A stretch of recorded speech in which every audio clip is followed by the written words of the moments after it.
Hello बच्चों, कैसे आप लोग? बढ़िया, सब कुछ बढ़िया।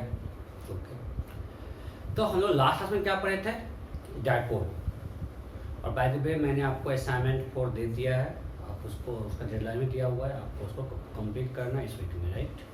Means by Wednesday I think दिया हुआ है डेडलाइन। अब टू डायपोल तक का असाइनमेंट है। तो हम लोग लास्ट क्लास में डायपोल तक कंप्लीट किया। उसको हम बोलते हैं, अगर देखते हो बहुत सारे बुक में मिलता है, दो सिंगल वगैरह में 2 चैप्टर होते हैं, electrostatics 1, electrostatics 2। So I have completed electrostatics 1। NCERT में थोड़ा अलग से बाइफरकेशन है, उसमें पोटेंशियल का अलग चैप्टर है जो हम सबको मिक्स करके पढ़ रहे हैं। बट जैसे एस्ट्रोमा का, उसका हमने एक चैप्टर जो कहा है चैप्टर 20 है, वो हमने कंप्लीट कर लिया। Right, up to dipole. उसमें काफ़ी ज़्यादा मैकेनिक्स का यूज़ था।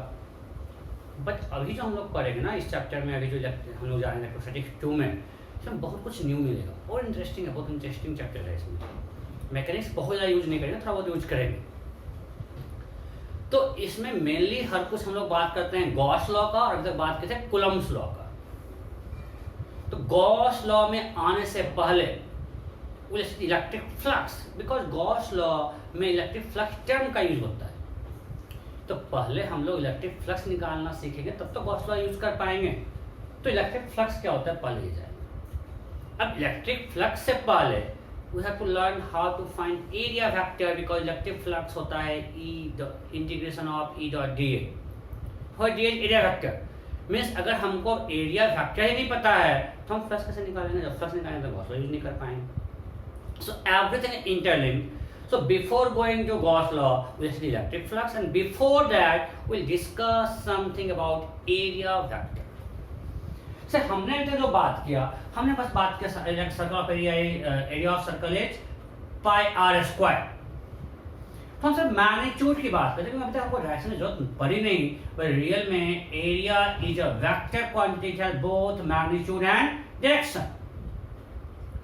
अभी तक हम लोग सिर्फ मैग्नीट्यूड की बात करते हैं कि जरूरत नहीं पड़ी, बट अब भी आपको इलेक्ट्रिक फ्लक्स पढ़ना है, फिर मैग्नेटिक फ्लक्स पढ़ेंगे, फिर मैग्नेटिक मोमेंट पढ़ेंगे। हर जगह हमको एरिया को एज ए वेक्टर ट्रीट करना पड़ेगा। बेसिकली वेक्टर तो है, हम ट्रीट क्या कर रहे हैं? We require direction of area in this cases. So जब हम बात करते हैं एरिया वेक्टर की, we divide surfaces into 2 part, open and close. Open surface and close surface. हमने सरफेस को 2 पार्ट में डिवाइड कर दिया। अब नाम सही है, जो ओपन दिख रहा है उसको बोल रहे हैं ओपन, जैसे रिंग है, डिस्क है, सब क्या है? Open surface. और क्लोज में क्या आएगा? स्फीयर, क्यूब या क्लोज सिलेंडर, सब क्या है? Close surface.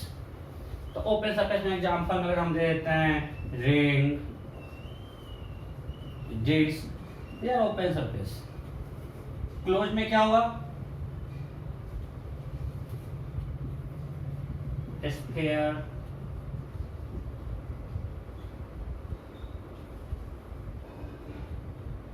Cube,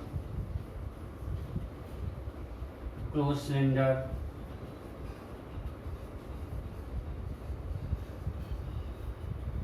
So these are closed surfaces, right? Now कोई डाउट नहीं?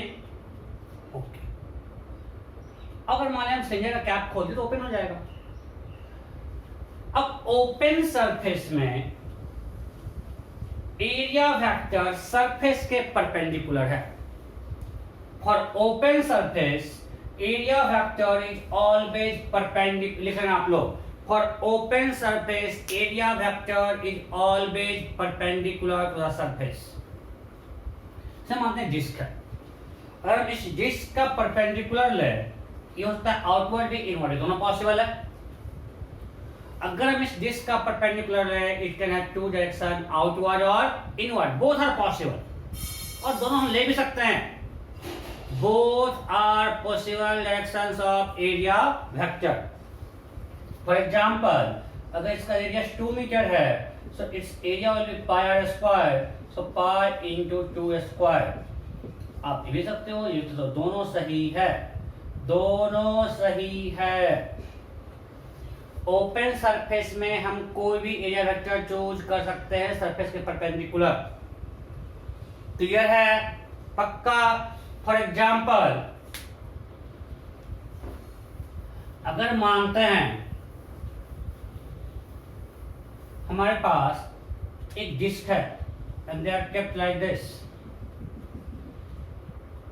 इट्स रेडियस इज 5 मीटर और ये हमारा है x, ये है y, ये है z। अब बोलेगा what is area vector? Option A 25 pi I cap, option B 25 pi minus I cap, D A and B, E none. इसका एरिया वेक्टर क्या होगा? तो इसके perpendicular area vector is perpendicular to surface. तो इसके perpendicular यहाँ पे दो डायरेक्शन है, एक ये पॉसिबल है और ये भी पॉसिबल है, दोनों पॉसिबल है। तो ये है आई कैप, ये है माइनस आई कैप। दोनों डायरेक्शन एरिया वेक्टर का हो सकता है, बट आपने एक बार जो चूज कर लिया आपको पूरे क्वेश्चन में वही चूज करना है। That's it. Am I clear? Okay. So यहाँ पे अब इसका pi are square, pi 25 square 25 pi I cap मतलब दोनों पॉसिबल है। आंसर होगा A and B both. Am I clear? तो सिंपल है कि अगर आपको कोई ओपन सरफेस दिया हुआ है and you have to find area vector, तो area vector will be perpendicular to surface और ओपन सरफेस में दो डायरेक्शन परपेंडिकुलर पॉसिबल है, दोनों से हम कोई भी ले सकते हैं, बट पूरे क्वेश्चन में उसी को लेकर चलना है। सिंपल। सो अभी तक हमने जो आपको दिया वो बॉडी एक सरफेस जो है किसी प्लेन में था, एक्स वाई प्लेन में था, यहाँ वाई प्लेन में था। अब मान लीजिए किसी एक प्लेन में नहीं है, हमारे पास ऐसा है।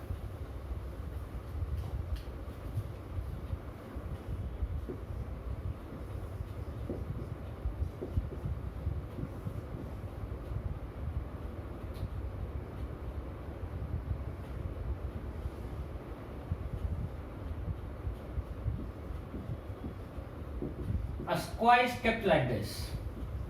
Side of a square is 5 meter. It is kept like this. We have to find its area vector. So option ले लेते हैं।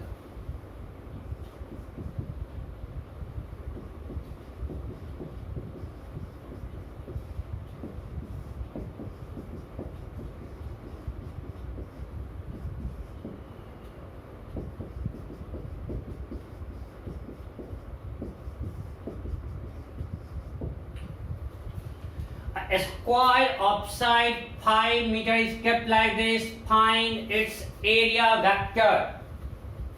फटाफट।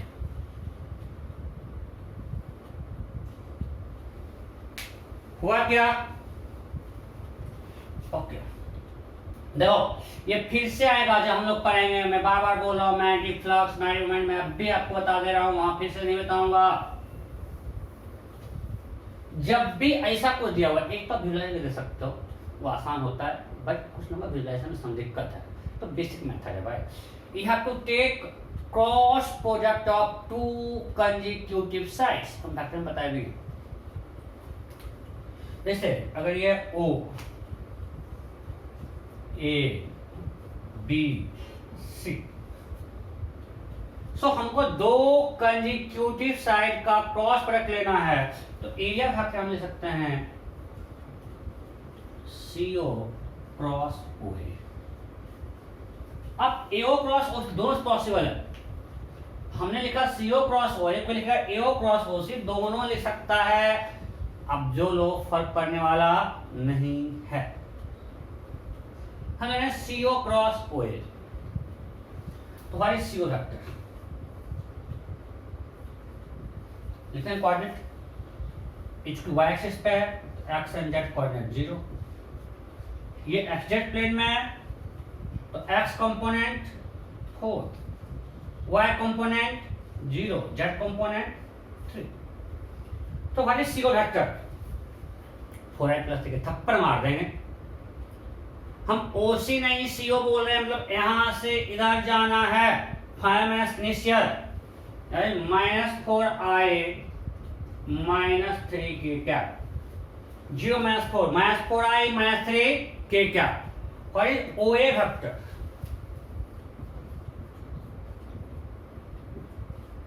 फाइव जे cap final minus initial, right. So area vector क्या होगा, CO cross OA -4i -3k cross 5j।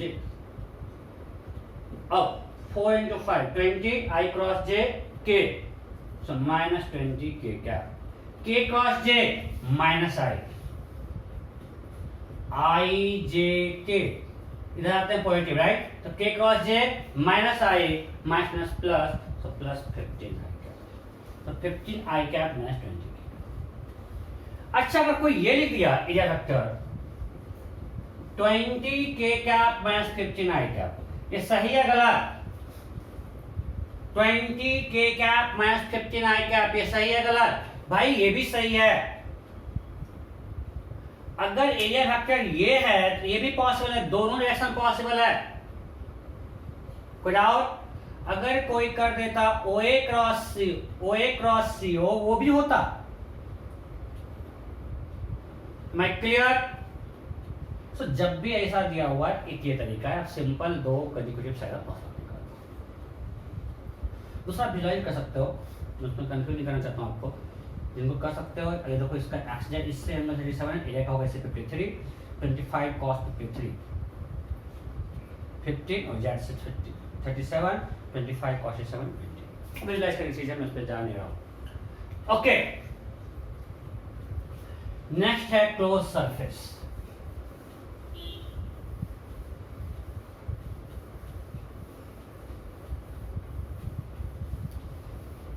अब close surface अगर कोई है तो उसका एरिया वेक्टर कैसे लिखें? देखो, अब area vector is always perpendicular to surface, ये फिक्स है, चाहे ओपन हो या क्लोज हो। बट क्लोज सरफेस में मेरा कन्वेंशन है, we have to take area vector always outward normal. In for closed surface, area vector is always outward normal। वो हमेशा क्या है? Outward normal. फॉर एग्जाम्पल, हमने एक स्फीयर लिया और हमको इसके लिए एरिया वेक्टर, हम हर पॉइंट पे नॉर्मल ड्रॉ करेंगे आउटवर्ड डायरेक्शन में। This represents area vector. For close surface area vector is outward normal. कोई डाउट? जैसे मान लीजिए क्लोज सिलेंडर है, तो यहां पे एरिया वेक्टर ऐसा हो जाएगा, यहां पर ये हो जाएगा।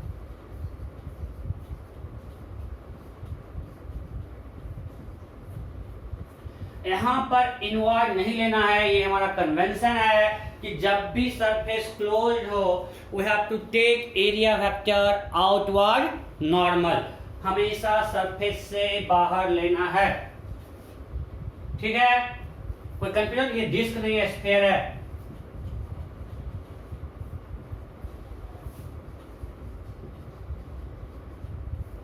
क्लियर? ओके। अब मानते अगर क्यूब है,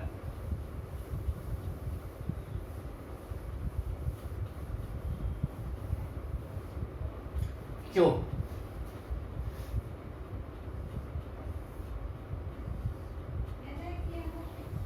अगर क्यूब है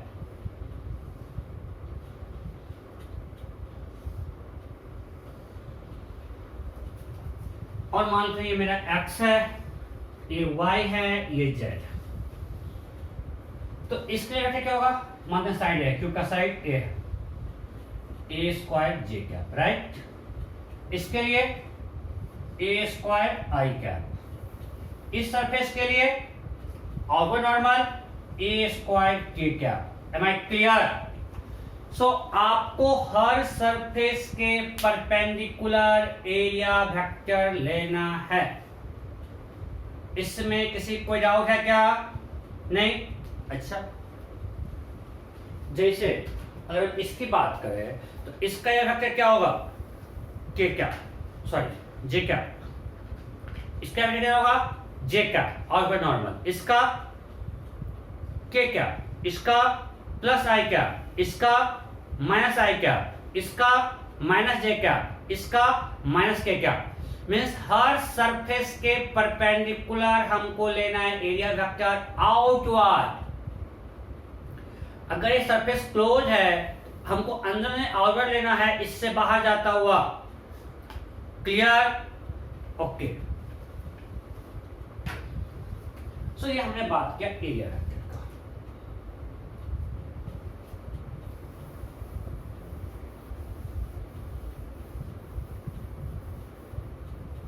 अब यहीं पे बात कर लेते हैं जो हम लोग आगे एज ए टूल यूज करेंगे, सॉलिड एंगल।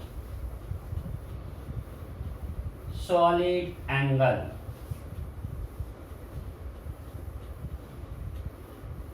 देखो, इसको एज ए टूल हम लोग आगे यूज करेंगे।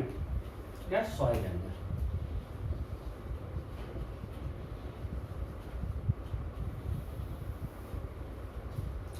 आप लोग प्लेन एंगल पढ़े हो ना? अगर हम 2D में बात करें, ये कोई सरफेस है, ये यहाँ पे इस पॉइंट पे एंगल है जो कॉल्ड प्लेन एंगल।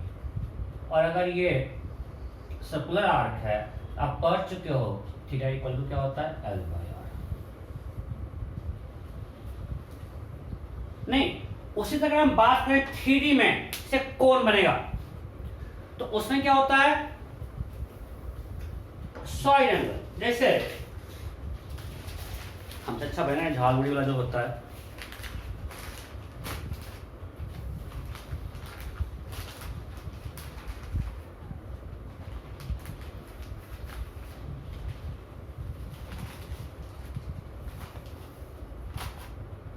रहना ईश्वर के दिल में। वाह क्या लिखा है।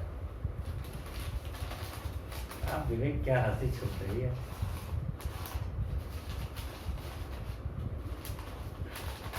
So, यहां जो एंगल बना that angle is called solid angle. यहां पे सॉलिड में बना हुआ है। नहीं मीन्स ये जो एक कोई सरफेस है वो किसी पॉइंट पे जो सरफेस, ये प्लेन नहीं, अब ये क्या, एक सरफेस जो एंगल सबटेंड कर that is called solid angle. Clear? कोई डाउट है? नहीं। तो अब हमने यहाँ पे जो लिखते हैं, जैसे हमने यहाँ पे लिखा L by R, ये कब है? जब ये आर्क था। अगर कोई भी एक होता है, आप पढ़ोगे theta equal to L perpendicular by R लिखते हैं। जब कोई भी एक सेट दे दिया, मैंने ऐसा दिया हुआ है और हमको ये इसका एंगल निकालना है, we take component of L perpendicular to R and that by R, that is theta, plane angle। तो अभी हमको इस पे बात करना, हमको बात करना सॉलिड एंगल का। सॉलिड एंगल इसका सिंबल क्या होता है? ओमेगा। अगर स्फेरिकल सरफेस होता है तो ओमेगा होता है dA by R स्क्वायर, और in general dA perpendicular by R square. Means component of dA perpendicular to R divide by R square. इसको हम ज़्यादा यूज नहीं करने वाले हैं, हमको बस एक फॉर्मूला यूज करने से आप कंफ्यूज मत करना। हम एक दो बहुत ज़्यादा इसको भी यूज करने वाले नहीं, हम कहीं आपको डेरिवेशन नहीं करवाएंगे, इसलिए आपको परेशान नहीं होना है कि हम क्या क्या बताए जा रहे हैं। बस हमने बताया कि जैसे इससे बस कंपेयर कर रहे हैं। ये था L by R, तो ये किसी केस में था, रिंग के केस में। सिमिलरली अगर हमारे पास स्फेरिकल सरफेस है वो है dA by R square. Why? Because अगर स्फेरिकल सरफेस है तो आपको पता है ये जो dA फैक्टर है ये R के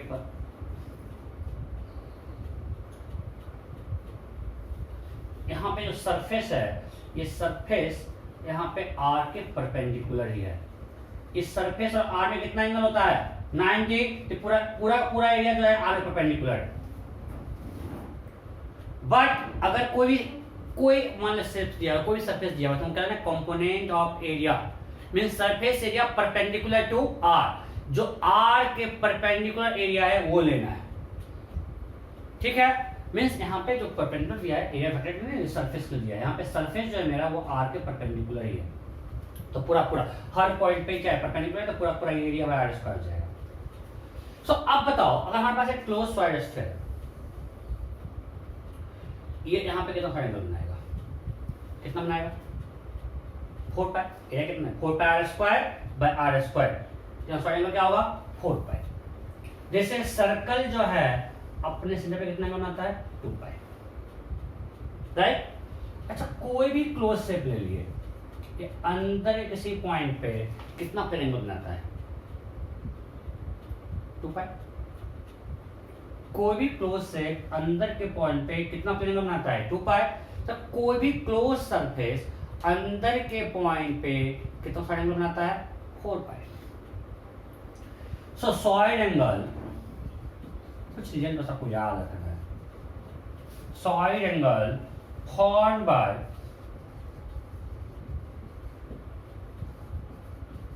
any close surface at inside point is 4 पाई। कोई भी क्लोज सरफेस है, सरफेस मैं बात कर रहा हूं सरफेस से मान लीजिए स्फीयर है, कोई किसी भी शेप का एक क्लोज सरफेस है, ये अंदर के पॉइंट पे कितना फॉर्म करता है 4 पाई। ओके अब जो हम बताएंगे हम रिजल्ट को यूज करें, जो सबसे हमारा काम का रिजल्ट है, मैं इसको प्रूफ नहीं करूंगा, जो लोग इंटरेस्टेड में इनको प्रूफ दे दूंगा, बट क्लास में कराने की कोई जरूरत नहीं है क्योंकि प्रूफ कहीं आपको पूछने वाला नहीं है।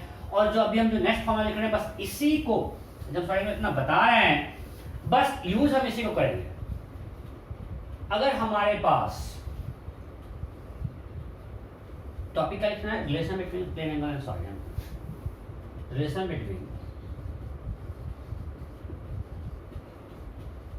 plane angle and solid angle,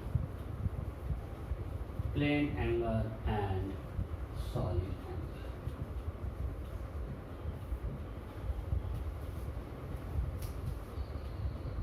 plane angle and solid angle। plane क्या लिखेंगे PLA IA या PLA नहीं, कितना कंफ्यूज। देखो क्या है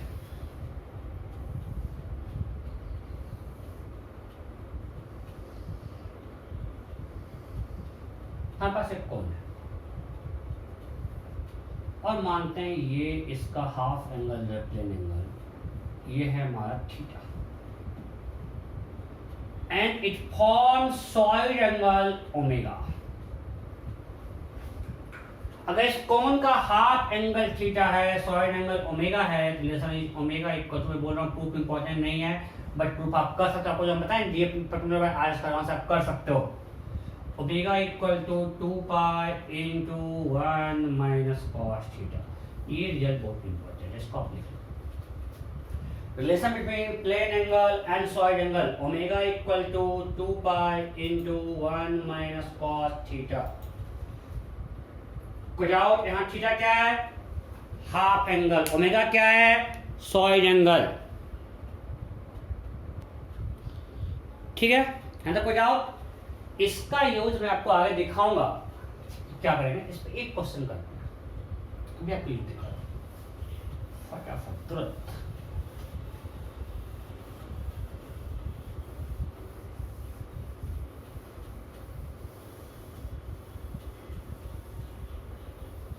क्वेश्चन ये है, मानते हैं यहाँ पे पॉइंट सोर्स है, लाइट का पॉइंट सोर्स, ठीक है। इसका पावर है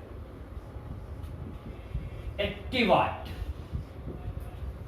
We have point source of light having power 80 watt means it is emitting energy 80 joule per second। अब मानते हैं यहां पे एक डिस्क है, यहां पे एक डिस्क है, radius of disk is 3 meter and is kept at, चलो मैं थोड़ा सा आपको इसका मजा दिलाता हूँ फिर और आएगा। चलो मानते क्या है कि इससे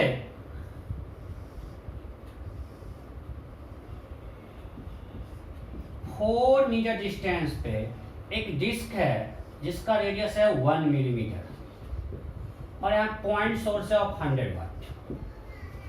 We have a point source of light having power 100 watt means it emits energy 100 joule per second। और वहां पे एक छोटा सा डिस्क है, मानते हैं हमारा आंख है, उसको जिससे मान सकते हैं, उसका रेडियस है 1 मिलीमीटर। तो मेरा क्वेश्चन है, आपको निकालना है इस पे कितना एनर्जी पर सेकेंड फॉल कर रहा है, उस डिस्क पे पर सेकेंड कितना एनर्जी फॉल कर रहा है, ये हमें निकालना है।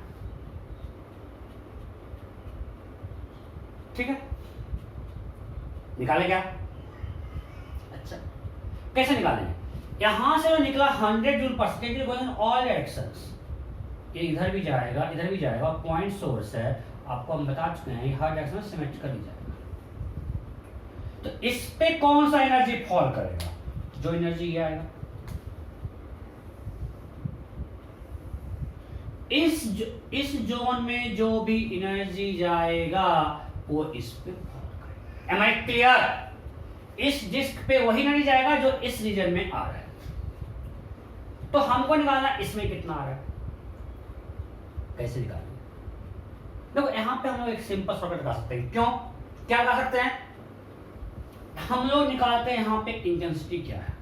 अब बताओ, ये ए पे, बी पे और सी पे इंटेंसिटी सेम या अलग अलग? एग्जैक्टली सेम नहीं है, आपको हम बताए थे फॉर पॉइंट सोर्स 1/r², हमको पढ़ा चुके हैं वेव में। For a point source intensity proportional to 1/r², I equal to है पावर बाय 4πr²। अरे सिंपल लॉजिक है इसमें, अगर पावर P है, ये हर डायरेक्शन में गया, तो R डिस्टेंस अगर ये है, तो कितना एरिया में फैल गया एनर्जी? ये एनर्जी कितने एरिया में फैला हुआ है? अगर ये 4 मीटर का हमने स्पेन आ दिया, तो एरिया कितना है? 4πr²। तो पूरा पावर P यहाँ फैला हुआ है 4πr² में, तो power point P bye 4πr²। अब रियल में इसके लिए R, इस पॉइंट के लिए B के लिए 4 है, इसके लिए R 4² प्लस 1 मीटर²। बट ये 1 मीटर बहुत छोटा है, तो हम मान सकते हैं इस पॉइंट सोर्स O से इस सारे का डिस्टेंस ऑलमोस्ट सेम है। तो हम यहाँ पे इंटेंसिटी मान सकते हैं power by 4πr², 4π × 4²।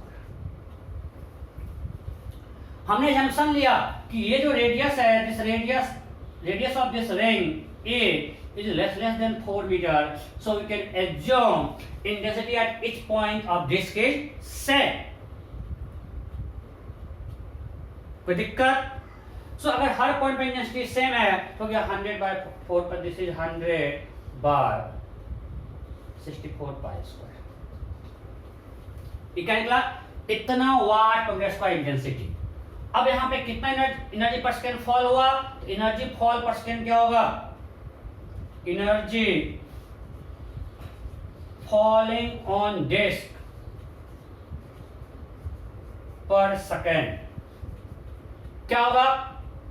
This intensity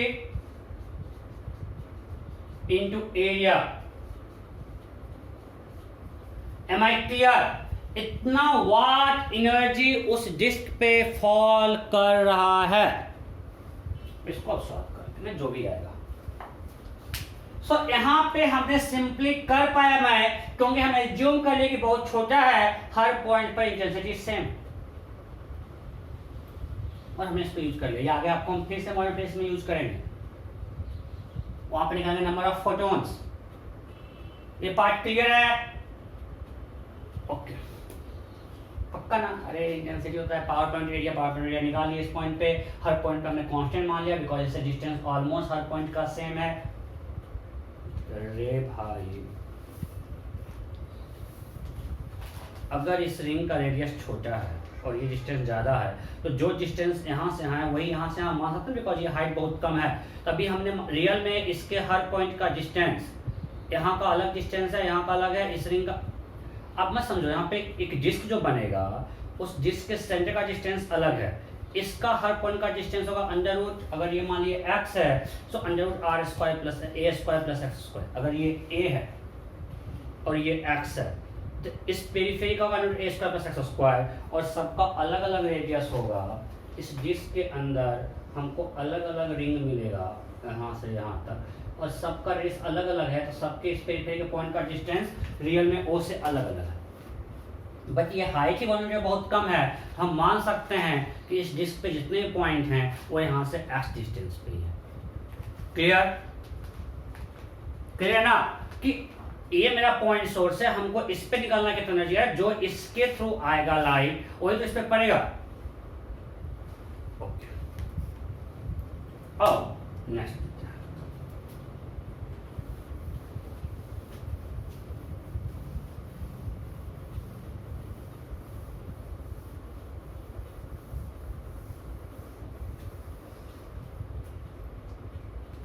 next क्या है,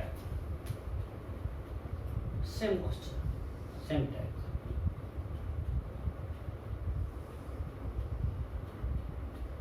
फिर से 100 वाट है,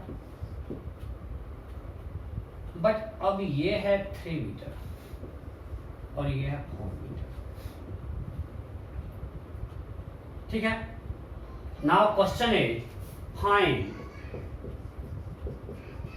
एनर्जी पर सेकेंड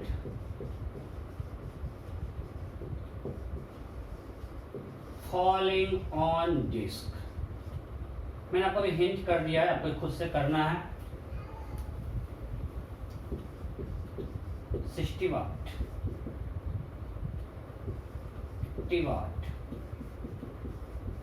20 वाट, 40 वाट। क्वेश्चन क्लियर है? We have a point source of light having power 100 watt. Having power 100 watt.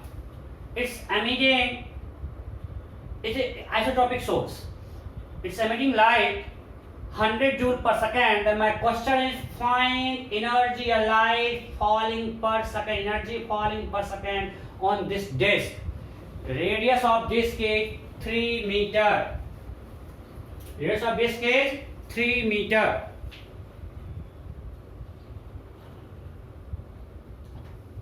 हुआ क्या?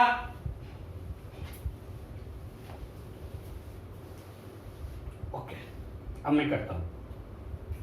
अब आप मुझे ये बताओ, इस क्वेश्चन में आप इस डिस्क के हर पॉइंट पर इंटेंसिटी से मान सकते हो क्या? नहीं। क्यों? क्योंकि अब जो है ये 3 और 4 कंपेरेबल है भाई। इसका डिस्टेंस है इस पॉइंट का O से 5 मीटर, अगर इसको मानते हैं 10,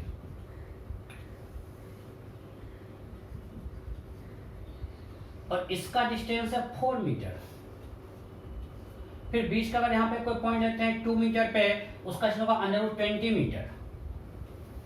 अरे यार, अगर हम यहाँ पे ये मानते हैं B है और यहाँ कोई पॉइंट D लिए, यह है यहाँ से 2 मीटर, ये है 4, ये होगा √20। सो काफी वेरिएशन है। अब आप O से इसके हर पॉइंट का डिस्टेंस सेम नहीं मान सकते हो। सो अब आपको हर पॉइंट पे इंटेंसिटी सेम नहीं है तो इंटीग्रेट करना पड़ेगा।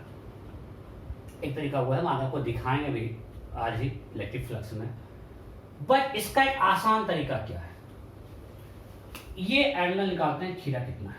यहीं पे देखो फायदा होता है, कितना क्वेश्चन को छोटा करेगा if you know relation between solid angle and plane angle. What is this theta? Theta जो होगा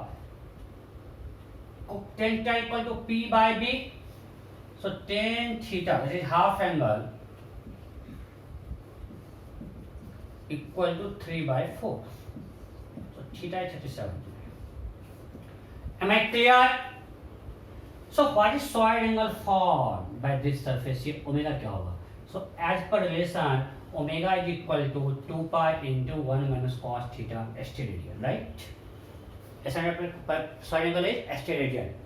So that is equal to 2 pi into 1 minus cos 37, that is 4 by 5. 2 pi by 5. Am I clear?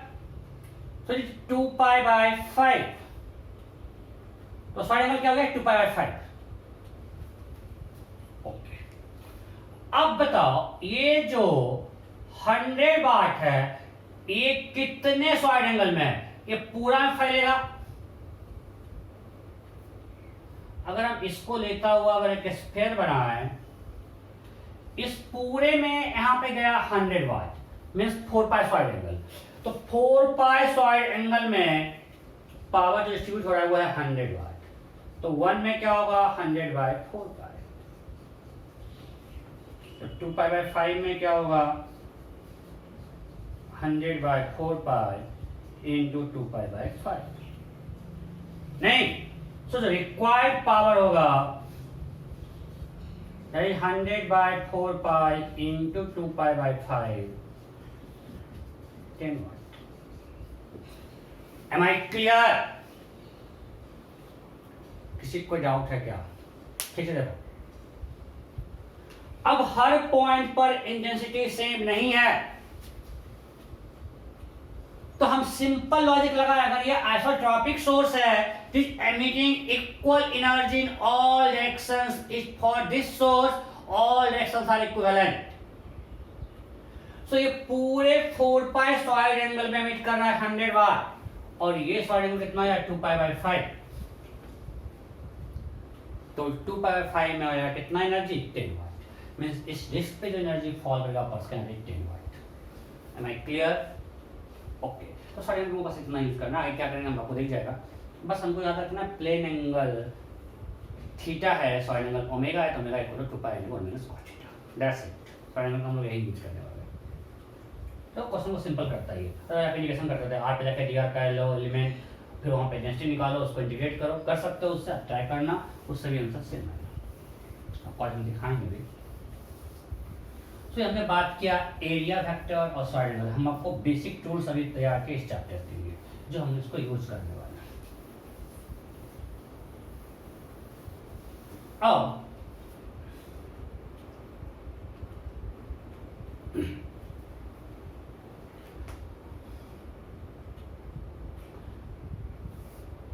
हम लोग बात करते हैं electric flux की.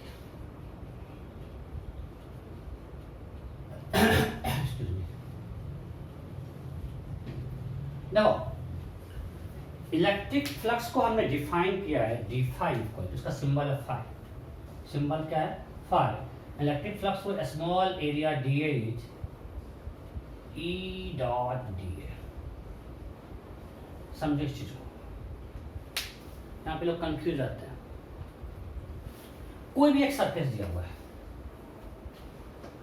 बहुत small है, और हम मानते हैं यहाँ पे इलेक्ट्रिक फील्ड कुछ इधर है, कुछ भी ऐसे इलेक्ट्रिक फील्ड. अब बोलोगे कि इलेक्ट्रिक फील्ड अलग होता है. हम चूंकि स्मॉल डी एरिया है, एकदम बहुत छोटा सा एरिया लिया है, मानते हैं स्फीयर लिया है, इसमें बिल्कुल छोटा सा पोर्शन से हमको इलेक्ट्रिक फ्लक्स निकालना है. इट्स स्मॉल पोर्शन से. सो अगर यहाँ पे इलेक्ट्रिक फील्ड इधर है, इसका एरिया वेक्टर इधर है, तो that E dot da will give you electric flux passing through the small surface. Am I clear? So d5 क्या है? Electric flux passing through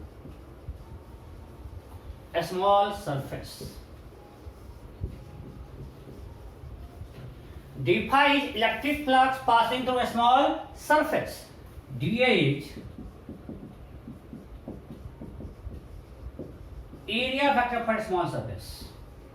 means हमको जिस सरफेस के थ्रू इलेक्ट्रिक फ्लक्स निकालना है उसके जो area vector da area vector of a small surface through which you have to calculate electric flux passing through.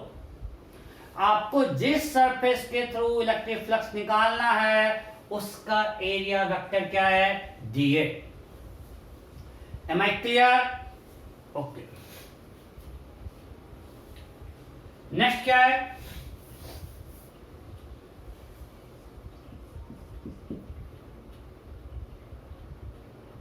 E. That is electric field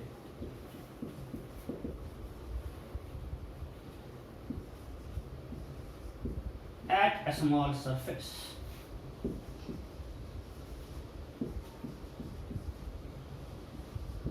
अब यहां पे आपको ध्यान रखना, एट में लिखा, जैसे अगर ये स्फीयर है, पर अगर हम फ्लक्स निकालते हैं किसी सरफेस के थ्रू, अगर हम इस सरफेस के थ्रू निकाल रहे हैं फ्लक्स, तो हमको इसके हर पॉइंट पे यहां पे ही लेना, अंदर क्या है हमको उससे मतलब ही नहीं है।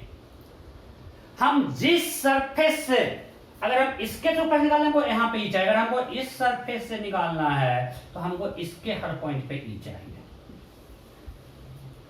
हम जिस सरफेस के थ्रू फ्लक्स निकाल रहे हैं, मतलब जो एरिया ले रहे हैं उसके हर पॉइंट पे हमको ई चाहिए। अगर हम इसके थ्रू निकाल रहे हैं तो यहाँ पे ई चाहिए, अगर हम यहाँ पे निकाल रहे हैं इसके थ्रू हमको यहाँ पे ई चाहिए। Am I clear? हम जिस जो दिए लिए हैं यहाँ पे ई का क्या वैल्यू है, that electric field vector. Am I clear? पक्का ना? यहाँ पे लोग कंफ्यूज होते हैं कि हमको इस जिस यहाँ पे निकालना है, इसके थ्रू फ्लक्स निकालना है, इस स्फीयर के थ्रू। अब अगर यहाँ पे है इलेक्ट्रिक फील्ड अलग है, बोले कौन सा लेंगे? अरे भाई जब हमको इस सरफेस के थ्रू निकालना है, यहाँ जो इलेक्ट्रिक फील्ड है वो लेना है। क्लियर? अगर हमको इस सरफेस से निकालना है यहाँ पे लेना है, इससे निकालना है, इसका वहां पे जो ई लेना, जो वैल्यू है वो लेना है। जिस सरफेस के थ्रू फ्लक्स निकालना है उस सरफेस पे वहां जो ई का वैल्यू है वो हमें कंसिडर करना है ई डॉट डी ए में। ओके, सो अगर ये डी फाई है तो फ्लक्स थ्रू सरफेस फाई क्या होगा? Integration of E dot D. सबको ऐड करते हैं।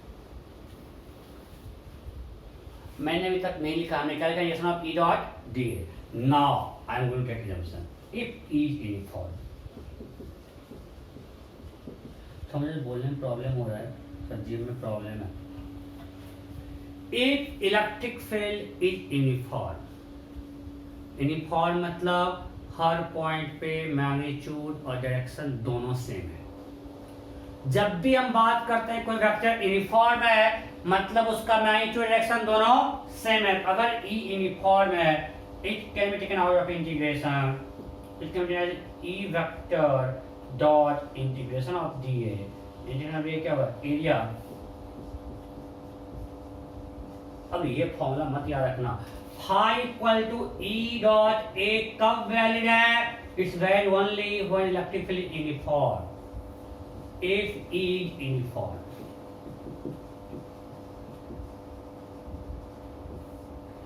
ये यूनिफॉर्म इलेक्ट्रिक फील्ड के लिए वैलिड है। जनरल इक्वेशन है integration of E dot D A. Clear? Okay, अब फ्लक्स क्या है? वेक्टर या scalar?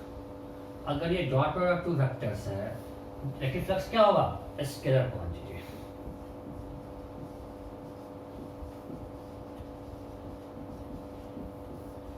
And we know dot product of two vectors can be negative, zero and positive, means electric flux can be negative, zero, positive. It can be all three. It can be negative, zero, positive. How do you assign it? What is SI unit of electric flux? E क्या होता है?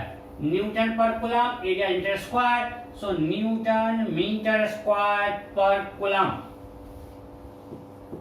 So SI unit will be Newton meter square per coulomb. Clear? So electric flux is a scalar quantity. Its SI unit is Newton meter square per coulomb, and it is integration of E dot dA. अंदर से कोई doubt है क्या? नहीं? Okay, अब हम लोग question करना शुरू करते हैं।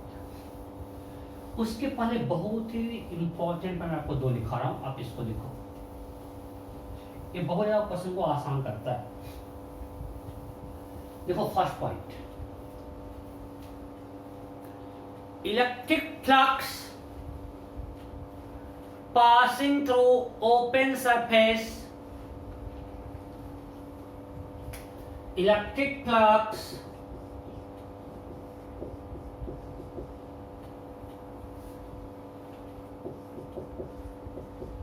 passing through open surface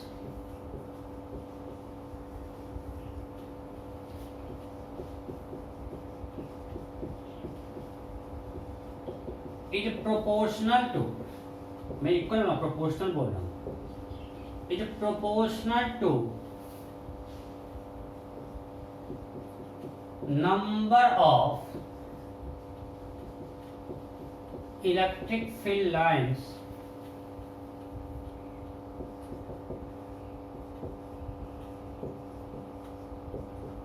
penetrating through it.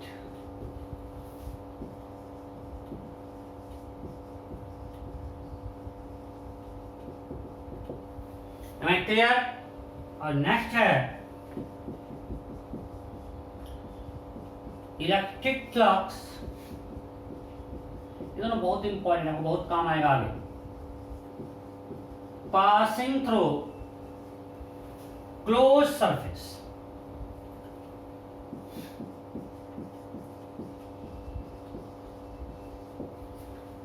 is proportional to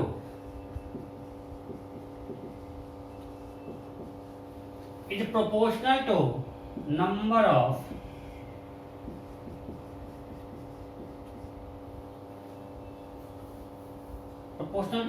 of net electric field lines coming out of it. Net important है.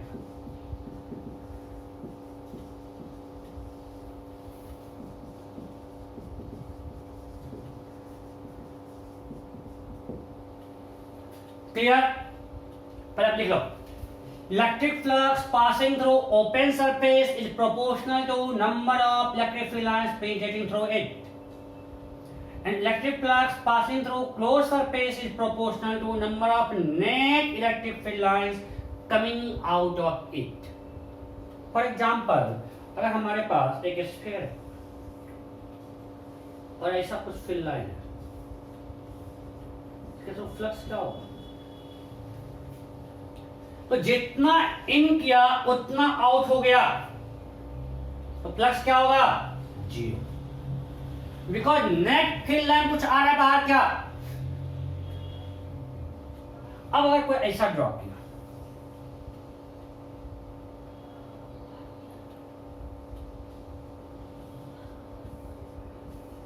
अभी भी ये स्फीयर है, तो जितना इन कर रहा है उतना आउट हो रहा है. इसका मतलब नेट फ्लक्स क्या है? Zero. Electric flux is proportional to number of net field lines coming out of it. तो इससे नेट जीरो बाहर आ रहा है, जितना इन किया उतना आउट. बट इस केस में क्या है? मान लीजिए रिंग है, और अभी भी ये फील्ड है. इसके थ्रू फ्लक्स क्या होगा?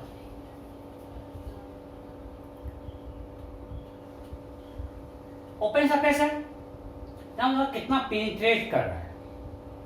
कोई पेनिट्रेट क्या उसको छेद कर रहा है. अगर हमने ऊपर एक रिंग ऐसा रख दिया, ये हमारा रिंग है और इससे फील्ड लाइन जा रहा है, कोई इसको पेनिट्रेट कर रहा है क्या? तो फ्लक्स क्या है? जीरो. अगर ऐसे रहेगा तो फ्लक्स पास कर रहा है इससे. बट अभी इस रिंग को पेनिट्रेट कर रहा है क्या? सब इसके ऊपर से जा रहा है, तो फ्लक्स क्या होगा? जीरो.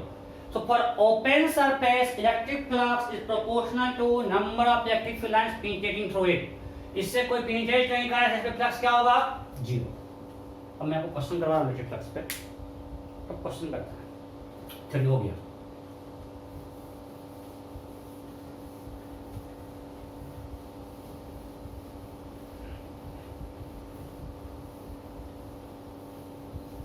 चलो फटाफट.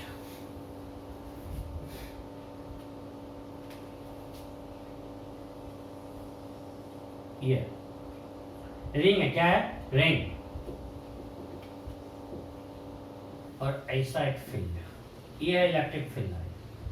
This angle is 37 degree. ठीक है, रेडियस ए। क्वेश्चन है find electric flux passing through this ring या डिस्क जो मान लो रेडियस ए है, option A.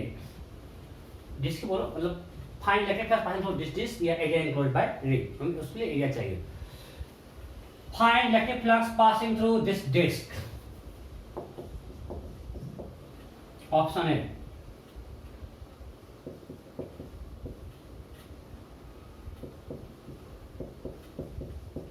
Option B, option C,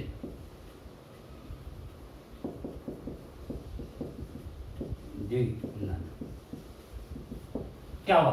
Where ring a disc of radius 8 is kept in plane as shown in figure, the uniform electric field E, then find electric flux passing through this disc।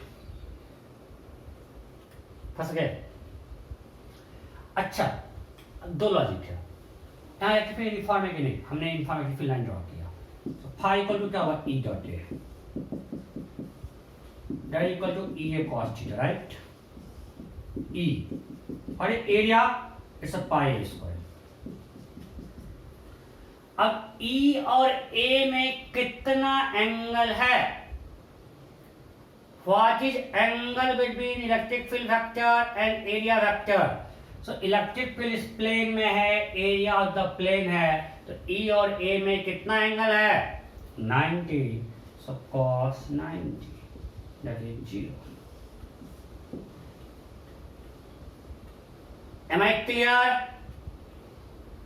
E और area में कितना angle है? 90 degree, so answer क्या होगा? 0। पक्का ना? एक logic थी। सेकेंड लॉजिक, अब बताओ इसमें से कोई भी इलेक्ट्रिक फील्ड लाइन इसको पेनिट्रेट कर रहा है क्या? सब इसके ऊपर जा रहा है। उसी तरह आपका ये रिंग है और हमने ऐसा फील्ड लाइन ले दिया, कोई पेनिट्रेट नहीं कर रहा है, सब इसके ऊपर से निकल जा रहा है, तो फ्लक्स क्या होगा? 0। कंफ्यूज नहीं करना है। Next,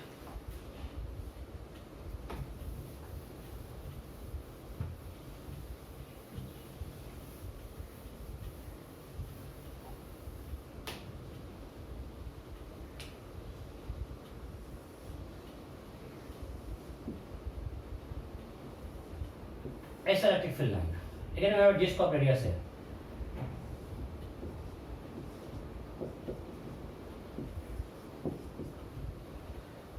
find electric flux passing through this disc।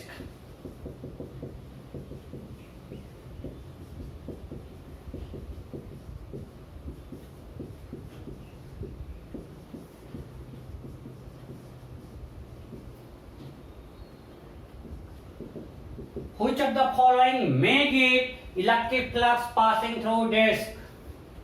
Which of the following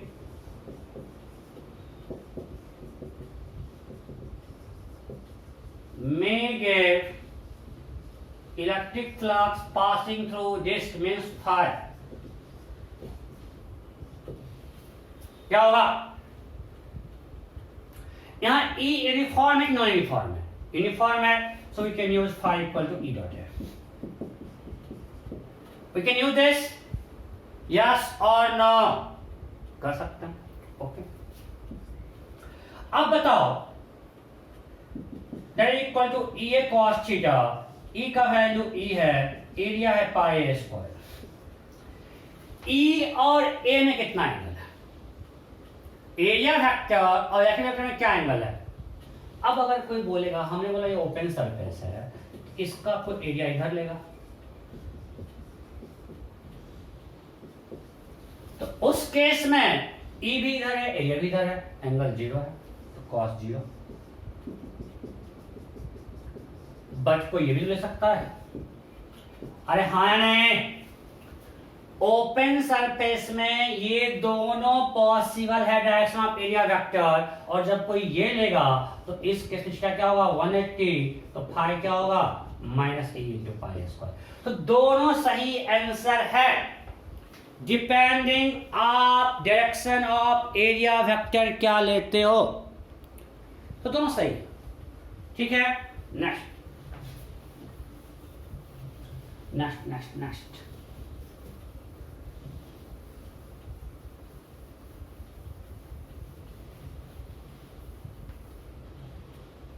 फटाफट करते जाओ, सिंपल सिंपल क्वेश्चन दे जाओ।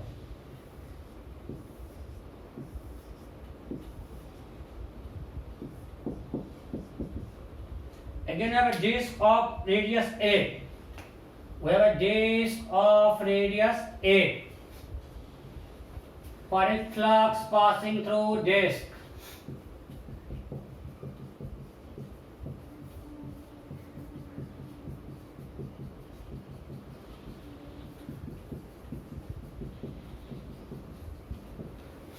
For a flux passing through disk. हो गया? So again, if it is uniform, so you can use phi equal to E dot A. E A cos theta. It is pi square. अब E मेरा इधर है और A हम इधर लेते हैं। एंगल कितना है? 37। ये मेरा एरिया वेक्टर है और ये हमारा E वेक्टर है, राइट? एरिया वेक्टर इधर ही होगा ना, और ये हमारा E है, तो E और A में कितना एंगल है? 37 cos 37, 4/5, so 4/5 E pi square। Match हो सकता है, बट हमने ऑप्शन में उसका क्या होगा? 4/5 E pi A square।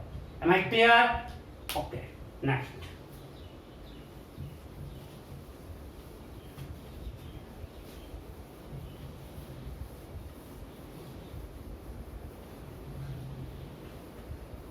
Next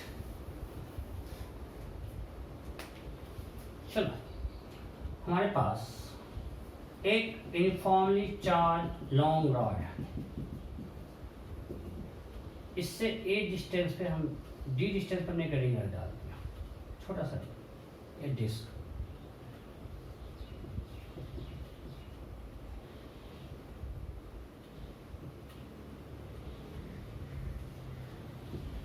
और ये हमको दिया हुआ है कि डी ए से बहुत बड़ा है, क्वेश्चन में दिया हुआ है। देखो, मेरा रिंग बहुत बड़ा है, एक इनफाइनाइट रॉड के सामने छोटा सा रिंग है, ऐसे रखा हुआ है, ठीक है? और आपको दिया हुआ इसका रेडियस इस डिस्टेंस से बहुत छोटा है। Question is find electric flux passing through this disk, phi equal to what?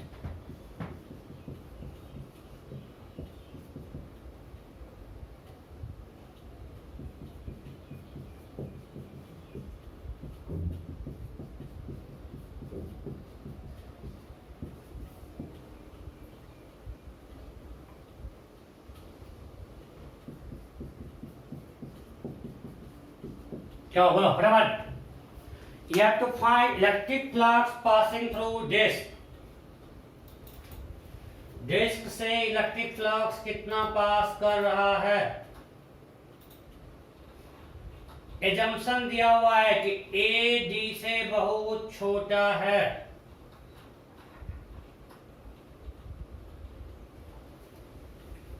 चलो, अच्छा, ये अगर बहुत छोटा है, हम मानते हैं इस रिंग का हर पॉइंट इससे डी डिस्टेंस पे ये मान सकते हैं, बिकॉज ये बहुत छोटा है, ये रेडियस बहुत छोटा है, हम मान सकते हैं हर पॉइंट का डिस्टेंस क्या है? डी। तो इस डिस्क के हर पॉइंट पे इलेक्ट्रिक फील्ड क्या मान सकते हैं? यूनिफॉर्म इलेक्ट्रिक फील्ड मान सकते हैं 2 λ/d। ये कब? जब ये बहुत छोटा था। और ई किधर होगा? इधर।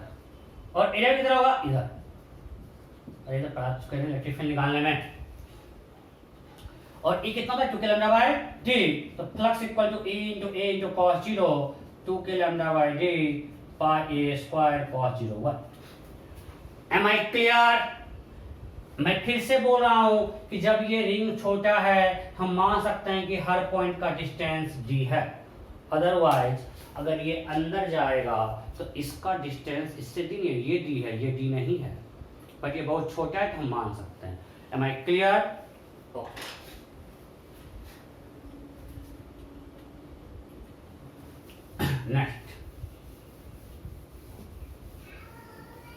Next.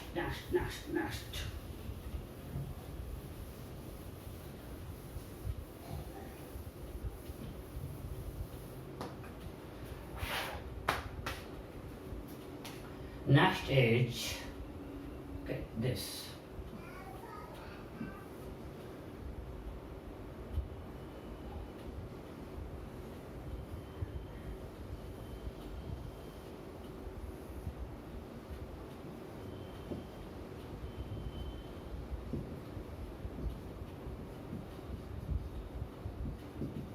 Let a square of side 500 kept as shown in figure.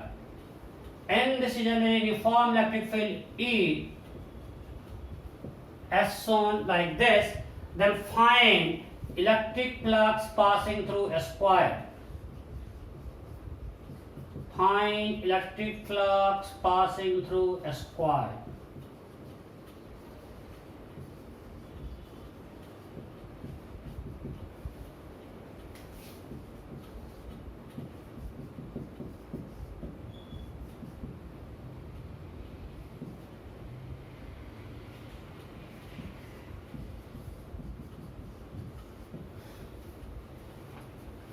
We have a square kept in uniform electric field 10 per coulomb as shown in figure. Then find electric flux passing through this square. फटाफट हो गया। देखो एक तो simple, अब भी हमने निकाला था एरिया वेक्टर कितना था 15i-20 के साथ एरिया था ना 15i cap minus 20 k cap. तो अगर एरिया वेक्टर ये है और इलेक्ट्रिक फील्ड कितना है 10i कैप यूनिफॉर्म है, so you can write E dot A dot पर क्या आ जाएगा I डॉट I 1 होता है 150। Am I clear? Second logic आप देखोगे ये जो स्क्वायर है इसका इस साइड का एंगल 37 है एक्स से, तो इसके जो परपेंडिकुलर एरिया वेक्टर होगा उसका एक्स एंगल क्या होगा 53 होगा। अरे हाँ नहीं, जब इस साइड का एंगल 37 है स्क्वायर ऐसे रखा हुआ है तो इसका अगर एक्स एंगल 37 है इसके परपेंडिकुलर जो होगा एरिया वेक्टर उसका एक्स एंगल कितना एंगल होगा 53।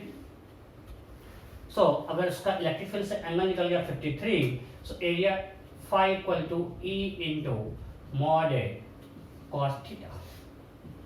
E कितना है 10, मॉड ए इसका मैग्नीट्यूड कितना होगा 25। अरे स्क्वायर एरिया क्या होता है a स्क्वायर 5 स्क्वायर 25। देखो आई इसका मैग्नीट्यूड 25 ही आ रहा है। अगर स्क्वायर है तो कैसे उसका ए से करने वाला है क्या मैग्नीट्यूड, सॉरी अगर स्क्वायर को हम कैसे रखेंगे उसके एरिया का मैग्नीट्यूड चेंज होगा क्या नहीं।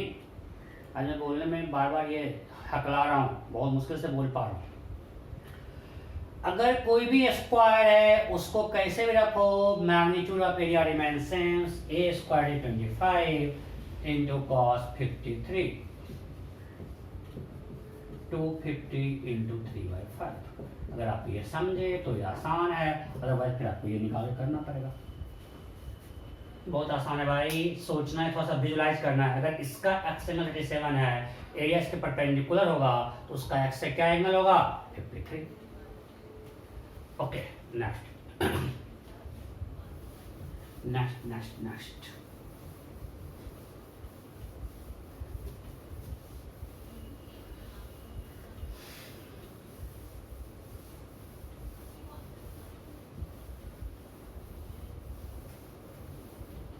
a point charge Q and there is a disk of radius A.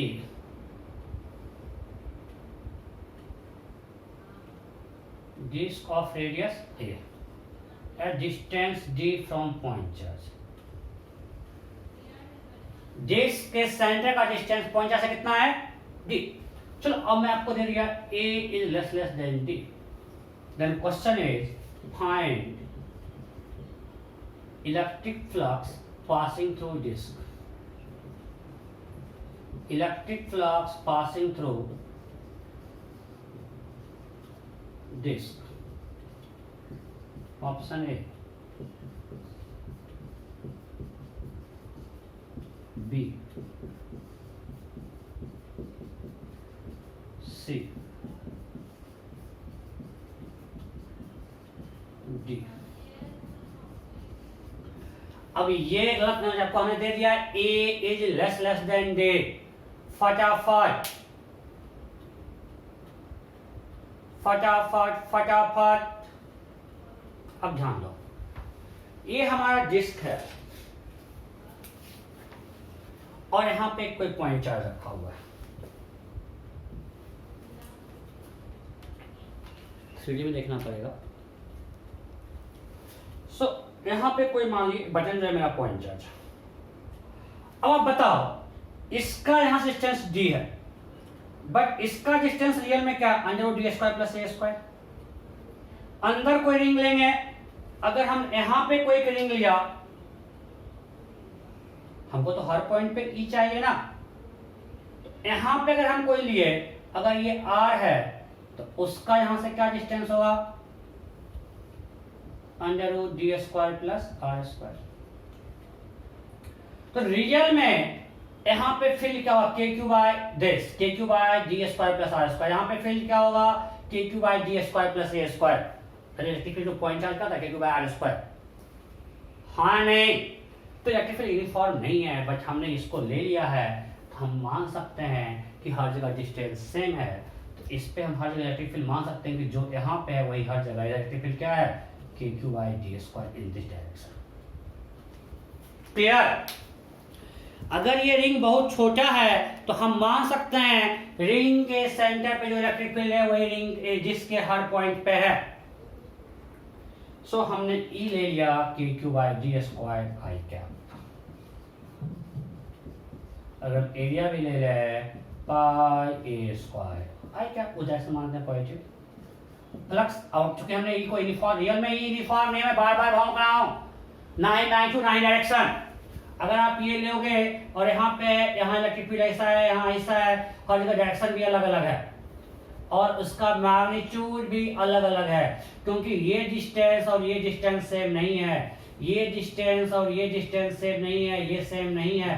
तो इसके हर पॉइंट पे मैग्नीट्यूड डायरेक्शन दोनों यूनिफॉर्म है। बट अगर ये बहुत छोटा है, अभी आपको हम करवाए स्लाइड वाला क्वेश्चन, हम मान सकते हैं कि हर पॉइंट का डिस्टेंस सेम है और डायरेक्शन भी ऑलमोस्ट वही है, तो हमने ये ले लिया, तो phi equal to E dot A कर दिया।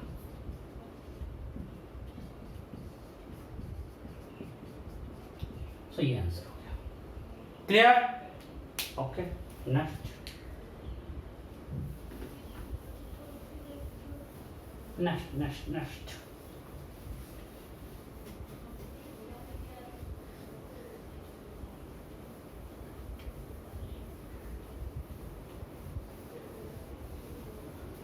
नेक्स्ट में अब मानते हैं ये पॉइंट चार्ज Q है और यहां पे एक डिस्क है।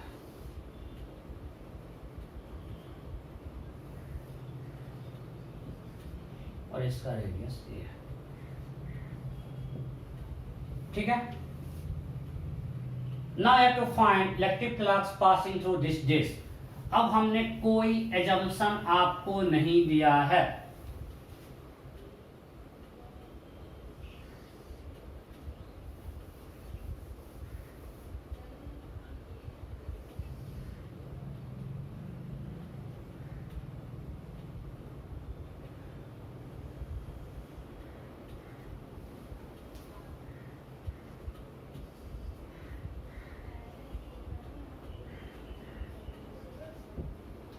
अब हमने आपको कोई जंक्शन नहीं दिया है। पॉइंट चार्ज Q है, रेडियस A है, यहाँ पे डिस्टेंस पे एक डिस्क रखा हुआ है। Now question is find electric flux passing through disk.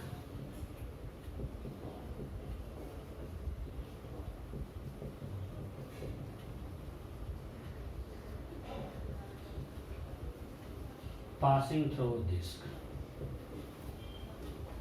चलो ऑप्शन में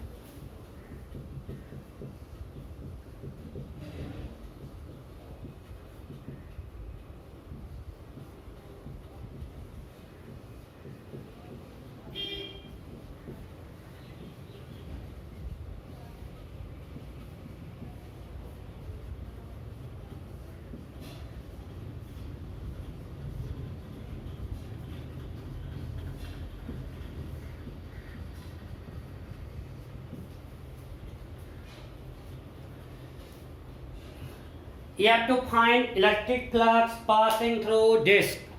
फटाफट।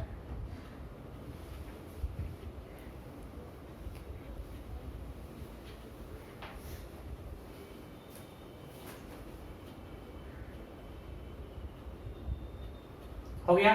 चलो मैं करता हूं, मैं कर रहा हूं। देखो पहले तो बेसिक मेथड से। अब एजम्पशन कुछ नहीं दिया हुआ है, मतलब अब हम हर पॉइंट पे E को कांस्टेंट नहीं मान सकते।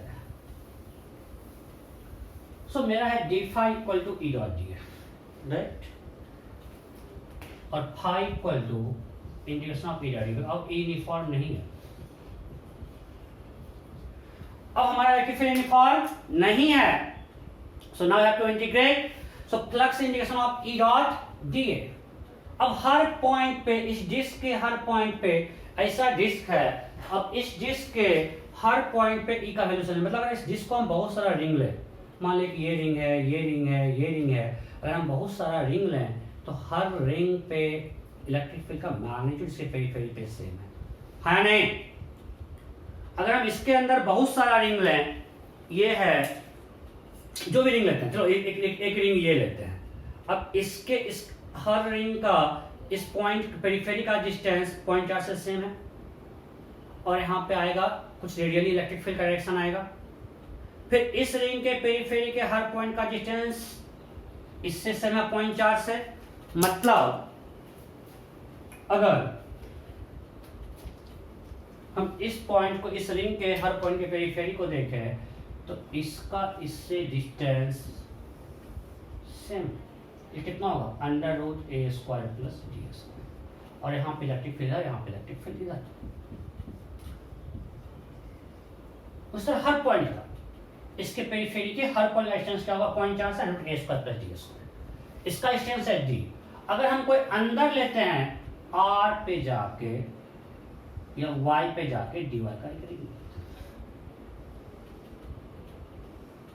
y पे जाके हमने एक रिंग लिया ऑफ थिकनेस dy,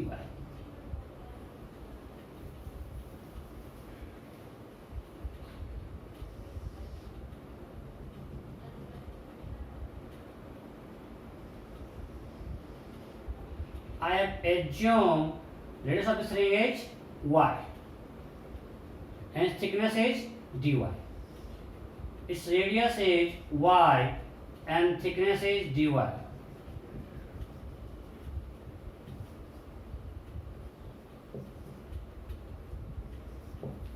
ओके, अब यहां का इसका 0.4 से डिस्टेंस क्या होगा? मानते हैं ये 0.4 क्यू है, ये आपको डी दिया हुआ है।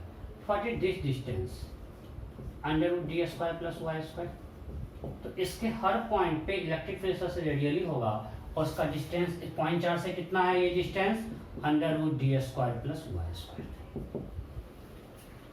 सो अगर हम d फाई लिखें, electric flux passing through this small section, d phi equal to E is kq by r², where small r is this distance, right, into area। अब area of this small section, because हम उसके through flux निकाल रहे हैं, हम इस पूरे इसके अंदर यहां से निकाल रहे हैं, हम निकाल रहे हैं स्मॉल सेक्शन से कितना फ्लक्स निकलेगा, अपने सारे फ्लक्स को ऐड कर देंगे। हम इसमें अंदर, इसके अंदर सब रिंग लेंगे, ये रिंग लेंगे, ये लेंगे, ये लेंगे, और हम इस स्मॉल सेक्शन से निकालते निकालते सारे को ऐड कर देंगे, हम फ्लक्स थ्रू डिस्क। तो इसके लिए क्या होगा? 2πy dy into cos theta. तो अब आप देखो इलेक्ट्रिक फील्ड जो है वो ऐसा है, अगर ये मेरा रिंग है, ये इलेक्ट्रिक फील्ड जो है रेडियली आउटवर्ड है, और एरिया फैक्टर क्या होगा? इसके परपेंडिकुलर। तो अगर ये एंगल थीटा है तो यहां भी एंगल क्या होगा? थीटा। तो ये हमारा है इलेक्ट्रिक फील्ड और ये है हमारा डी है। तो ये एंगल कितना है? थीटा। सो cos थीटा क्या होगा? Into cos theta. And what is cos theta? d by √d² plus y², d by r, that is kq by r² into 2πy dy into d by r। तो D confuse करोगे, इसको हम x मान लेते हैं, अब हर जगह लिख दिए, कंफ्यूज मत करना भाई, एक डी अलग है। तो क्या होगा ये K Q D into 2 pi Y D Y by R cube. Am I clear? ये सब कांस्टेंट हमने बाहर ले लिया, 2 pi K Q D distance constant है, R cube Y D Y बचा है। ओके, अब r को रिप्लेस करते हैं y के टर्म में, तो r क्या है, under root D square plus Y square. So our D phi is 2 pi K Q D into integration of y dy बाय D square plus Y square to the power 3/2। y कहां से कहां तक, 0 से लेकर a तक। y कहां से कहां तक, हम डी फाई है, तो फाई क्या होगा, integration of this and that is integration of this D phi from 0 to a। हमको यहां से यहां तक सारे रिंग को ऐड करना है, सिंपल, इतना आपको पता है। अब इसका इंटीग्रेशन शायद आपको नहीं आता है, आता है क्या? ऐसा हम कर चुके, इंटीग्रेशन पहले आया था जब हम लोग निकाले थे दिस काइनेटिक फील्ड। इसको मिटाएं, छाप लियो ना, पक्का विचारो। ये इंटीग्रेशन हम लोग पहले देख चुके हैं, कब, जब हम लोग निकाले थे electric field due to this. हम इसको मान लेते हैं z equal to D square plus Y square. Sorry, D Z तो कांस्टेंट है, 2y dy। So phi equal to K क्या होगा, 1/4 तो कट क्या हो जाएगा, q/2। अरे k equal to 1/4 pi epsilon naught, 4 pi epsilon में 2 पाई कट गया, बचा q। ओ भाई, इसको ये लिख सकते हैं, क्लियर?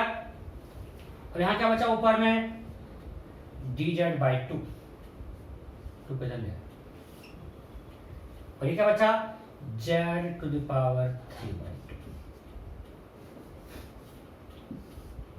लिमिट जब y 0 है तो z क्या होगा, डी स्क्वायर, और यहां पे z क्या होगा, D square plus A square.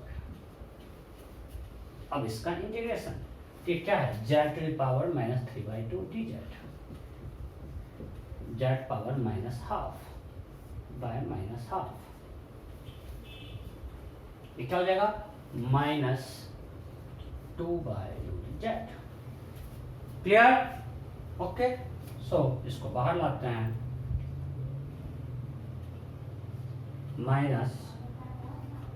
-2qd by 4 epsilon naught by root z means, चलो इसको लिख लेते हैं, 1/√z। z का लिमिट दिस। अंदर कोई क्लियर, यहां तक कोई डाउट नहीं?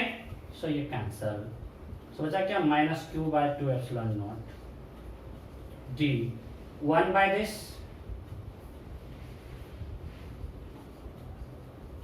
-1/d। और माइनस को अंदर लेके चल जाते हैं, क्या बचेगा, q/2 epsilon naught, d को भी अंदर लेके चलेंगे तो 1 - d। यही तो था, समझे नहीं? सो यहाँ पे हमको इंटीग्रेट इसलिए करना पड़ा क्योंकि अब डिस्क छोटा है, आपको दिया हुआ नहीं है, तो अब आप डिस्क के हर पॉइंट पे इलेक्ट्रिक फील्ड को यूनिफॉर्म नहीं मान सकते हो, इसलिए हमको अलग अलग एलिमेंट लेकर इंटीग्रेट करना पड़ा। M I clear? ओके, अब देखो इस क्वेश्चन को हम लोग कैसे आसानी से कर सकते हैं, using concept of solid angle. आप लोग कुछ लोग किए भी थे ना, कैसे देखते हैं, देखो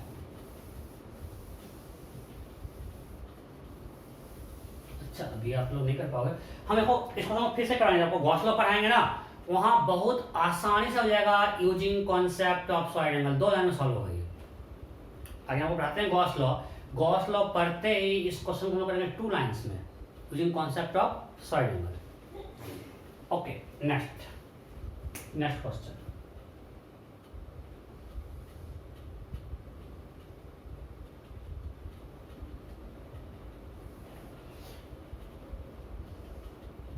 We have disk of radius A, and along the axis we have a semi-infinite rod having charge lambda coulomb per meter. A semi-infinite rod having charge lambda coulomb per meter is kept along the axis of disk. Then find electric flux passing through disk. Option.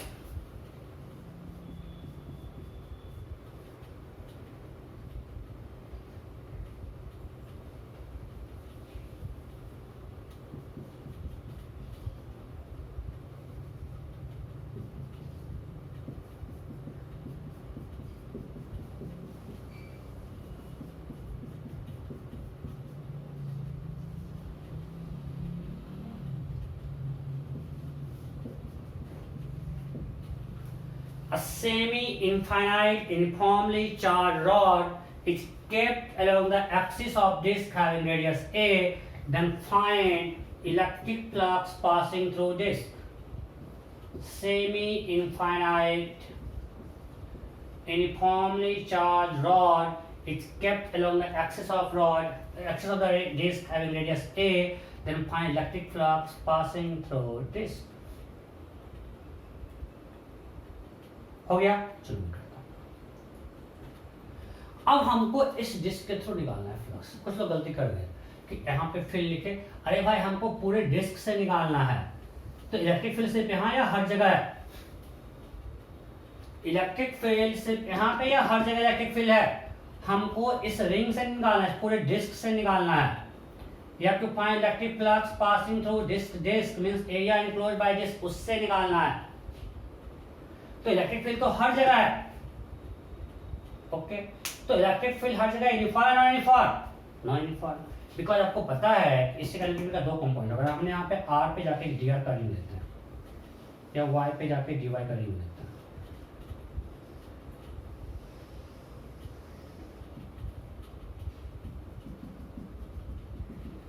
और ऐसा rod है, तो भी E perpendicular that is K lambda by Y, हम लोग पढ़ चुके हैं, और ई पैरेलल के लैम्डा बाय वाई।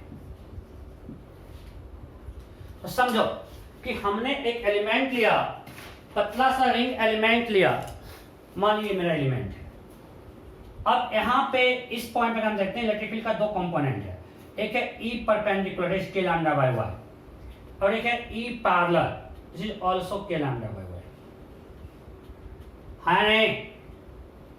अब आप बताओ, अगर इस कंपोनेंट की हम बात करें, इस कंपोनेंट की, तो इसके कारण फ्लक्स क्या होगा? इसका एरिया किधर होगा?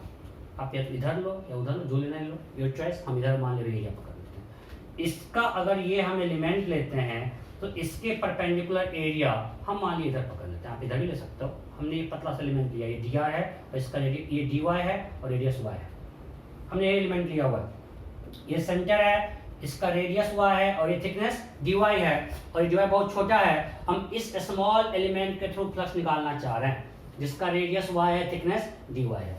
एरिया रखने का वैसे परपेंडिकुलर, या तो इधर लो या इधर लो। अगर हम इधर पकड़ते हैं और ये मेरा इनफाइनाइट सेमी इनफाइनाइट रॉड है, तो इसके कारण अगर इसके पेरीफेरी पे कोई पॉइंट लेते हैं, इसका दो इलेक्ट्रिक फील्ड कंपोनेंट है, एक है ई परपेंडिकुलर जो कि डी परपेंडिकुलर से कारण फ्लक्स क्या होगा? जीरो, और एक है ई पैरेलल इधर होगा।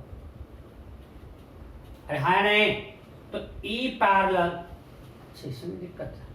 अरे यार ई परपेंडिकुलर होगा, ई बता चुके हैं ना, किसी पॉइंट का ऐसा इलेक्ट्रिक दो कंपोनेंट होगा, perpendicular and parallel. So E parallel इधर है और डी भी इधर है, इसमें एंगल जीरो है, तो हम इसके कारण फ्लक्स निकालते हैं डी फाई। इससे कारण जीरो का मैं चर्चा कर ही नहीं रहा हूं। So D phi equal to K lambda by Y into D A into cos zero, that is K lambda by Y. D A क्या होगा? 2 pi Y D Y, and cos 0 is 1, define कर लिया। तो phi क्या होगा, simply integration of Y Y cancel 2 pi k lambda dy। y कहां से कहां था, 0 to a। अगर हमको ऐसा ऐसा सारे रिंग का ऐड कर देंगे, यहां से आगे फ्लक्स निकल जाएगा। एक क्वेश्चन जो होगा वो सिंपल है। अब यहाँ पे 2 पाई के कांस्टेंट है, 2 पाई के लैम्डा सब कांस्टेंट, बचा क्या सिर्फ dy 0 to a। तो आंसर क्या होगा, 2 pi K lambda a। Am I clear, कोई डाउट नहीं, किसी को डाउट है क्या? सिंपल है ना यार, इंटीग्रेशन थोड़ा कर रहे हैं, हम पहले बोले हैं अभी बढ़ेगा, और 11 से 12 में आओगे इंटीग्रेशन। और ये इम्पोर्टेंट है स्पेशली मेंस और एडवांस के लिए, आपको इंटीग्रेशन वाला पार्ट आना चाहिए। सो अभी तक हमने किया इलेक्ट्रिक फ्लक्स थ्रू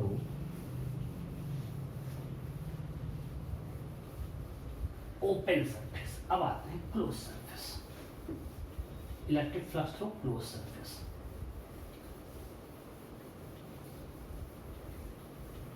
उसमें मेनली गॉस लॉ यूज करते हैं, बट गॉस लॉ में करवाऊंगा नहीं, गॉस लॉ अगली क्लास में करवाएंगे।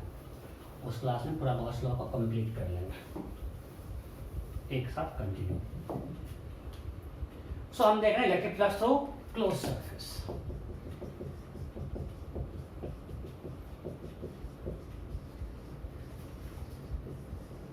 क्लोज सरफेस, चलो एक स्फीयर है,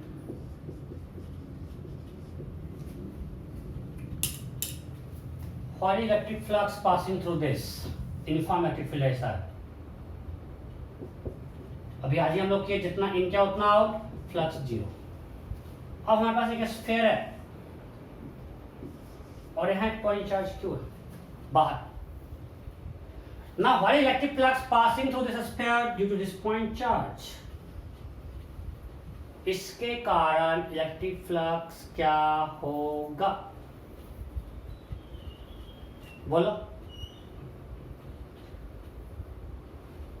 देखो अब इसका इलेक्ट्रिक नॉन यूनिफॉर्म है, बट फील्ड लाइन कुछ ऐसा होगा। और आपको हम बता चुके हैं electric field lines are continuous curve in charge free region. Means जो अब अंदर कोई चार्ज हमने नहीं दिया, तो जो फील्ड लाइन इन किया वो फील्ड लाइन आउट भी होगा। जितना इन किया उतना आउट। कोई डाउट है? तो जितना इन किया उतना आउट, मतलब फ्लक्स क्या होगा, 0। अगर हम जितना इन किया उतना out, flux through this sphere क्या होगा, 0। देखो कैसे, यहाँ पे इलेक्ट्रिक फील्ड ऐसा है और एयर वेक्टर ऐसा होगा, यहाँ एंगल ऑब्ट्यूज है, यहाँ फ्लक्स क्या होगा, नेगेटिव। यहाँ पे इलेक्ट्रिक फील्ड इधर है और एयर वेक्टर भी मान लीजिए यहाँ पे कुछ ऐसा होगा, इसके परपेंडिकुलर है। यहाँ पे एयर वेक्टर इधर है, यहाँ एयर वेक्टर कुछ इधर है। यहाँ पे एंगल क्या है, एक्यूट। यहाँ फ्लक्स क्या है, इस हाफ में फ्लक्स पॉजिटिव, इस हाफ में फ्लक्स नेगेटिव, नेट 0। अच्छा, दोनों इक्वल कैसे हो गया सर? यहाँ पे जो इस एरिया में पास कर रहा है, वहां पे इतना एरिया ले रहा है। एरिया यहां से यहां बढ़ गया, बट फील्ड का स्ट्रेंथ घट गया, बिकॉज इलेक्ट्रिक फील्ड होता है KQ/R², so ultimately net flux 0 कर देता है। यहां से यहां गए, यहां इलेक्ट्रिक फील्ड का स्ट्रेंथ ज्यादा, यहाँ पे स्ट्रेंथ कम है, बट यहाँ पे जो फील्ड लाइन इतना एरिया पास कर रहा है, वो फील्ड लाइन यहाँ पे इतना एरिया ले रहा है, तो एरिया बढ़ गया, फील्ड स्ट्रेंथ घट गया, अल्टीमेटली फ्लक्स इक्वल कर देता है, जितना इन उतना आउट, नेट फ्लक्स 0। और मेरा simple logic, electric flux through close surface is proportional to number of net field lines coming out of it. यहाँ जितना इन किया उतना ही आउट हुआ, तो नेट कितना फील्ड लाइन बाहर आया, 0। तो नेट फ्लक्स क्या होगा, 0।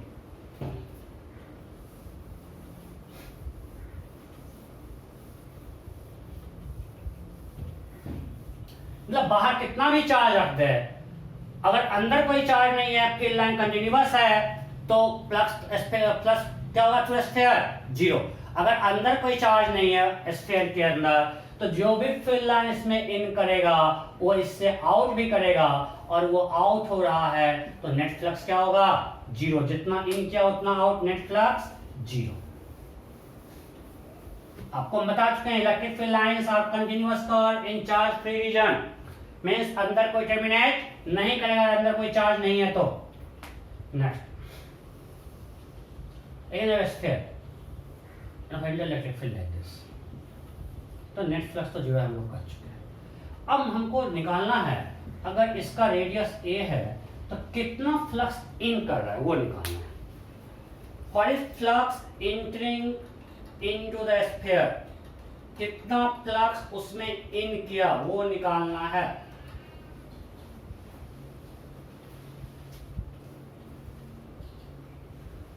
You have to find flux entering through into the sphere, कितना फ्लक्स इन किया। तेरा हो ही जाता है। देखो, अच्छा जो यहाँ इन किया समझो, वो यहाँ से आउट हो रहा है इस हेमी स्फीयर से, हम ऐसा इसका लिख सकते। दिक्कत क्या है, जहाँ पे इन कर रहा है हर जगह ई और ए का एंगल अलग अलग है। यहाँ पे एरिया इधर है, यहाँ एरिया इधर है, तो इंटीग्रेट करना पड़ेगा। बट यहाँ बताओ इस तरह से है, तो जो यहाँ पे इन किया चूंकि चार्ज फ्री जगह है उतना ही आउट हुआ, तो इस हेमी स्फीयर पर अगर हम प्लेन सरफेस लेते हैं तो जितना यहाँ से इन किया उतना ही इस प्लेन सरफेस से आउट होगा। अरे हाँ, इसी से पास करते इधर जाएगा ना। अब यहाँ पे इसका एरिया कितना है, इस डिस्क का एरिया, इसका जो प्लेन सरफेस का एरिया कितना है, पाई स्क्वायर। और इधर कितना होगा, अगर हमने हेमी ये है मेरा, ये यहां से फिल लाइन जा रहा है, अब जो यहां से इन किया वही यहां से आउट हो रहा है ना भाई, वही तो इससे आउट हो रहा है। कोई डाउट है? ये हमारा हेमिस्फीयर है, तो जितना इससे इन किया वो इससे आउट हो रहा है। ये तो प्लेन सरफेस हो गया, और इसका एरिया इधर है और एक फिर इधर है, और angle E and A 0 degree, तो इससे कितना आउट हो गया, ई इंटू पाई स्क्वायर। तो flux entering will be phi in negative, phi out, जितना इन किया उतना आउट। ध्यान रखना यहाँ पे आप माइनस प्लस उल्टा नहीं कर सकते हो, यहाँ पे फिक्स है। We have to take area vector outward normal, so यहाँ एंगल ऑब्ट्यूस है, so entering flux entering in negative, flux coming out is positive, ये हमारा कन्वेंशन है। तो यहाँ पे कितना आउट हुआ, plus E pi square, in कितना किया, minus A into pi square. Am I clear? Okay, next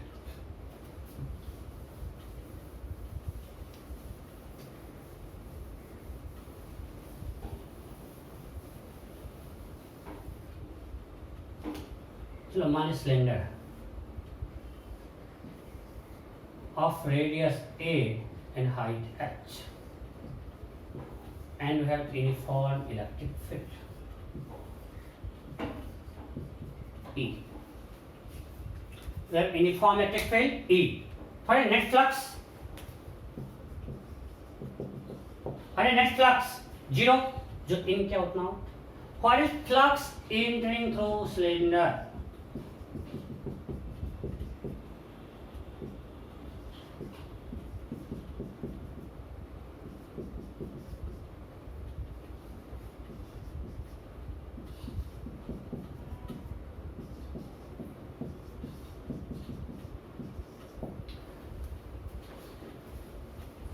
What is flux entering through cylinder? What is phi? What is flux entering through cylinder? कितना flux in कर रहा है, फटाफट हो गया। Net 0 है। अब बताओ सिलेंडर में उसको 20 से हम कट करते हैं, क्या मिलेगा सामने हमको, एक रेक्टेंगुलर सरफेस मिलेगा। कटा हुआ सिलेंडर कुछ है क्या? नहीं, उसका कुछ हमको जुगाड़ नहीं दिख रहा है। अगर बॉटल को सामने से कट करेंगे तो क्या दिखेगा हमको, सामने एक रेक्टेंगल दिखेगा। सो यहाँ पे जो यहाँ ये चूंकि डिस्क नहीं कर सकते हैं, यहाँ कुछ ऐसा होगा,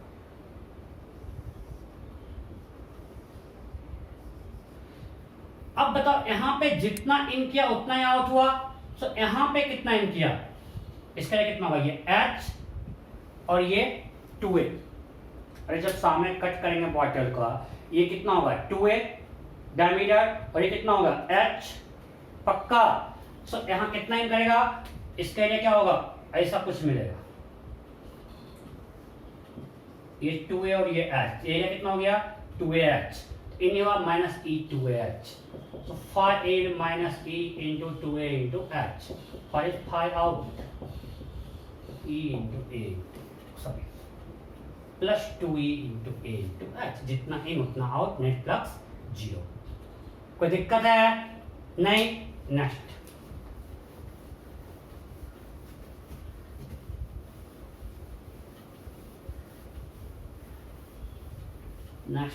Next.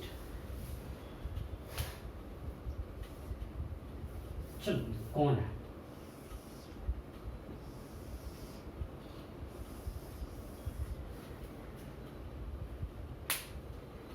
and I have uniform electric field like this E in this region. This radius is A, height is H. Find flux coming out from this cone.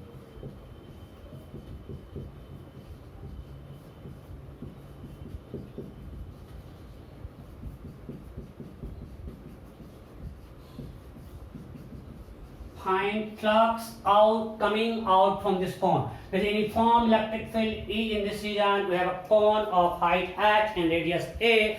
Then find flux coming out from this cone. फटाफट.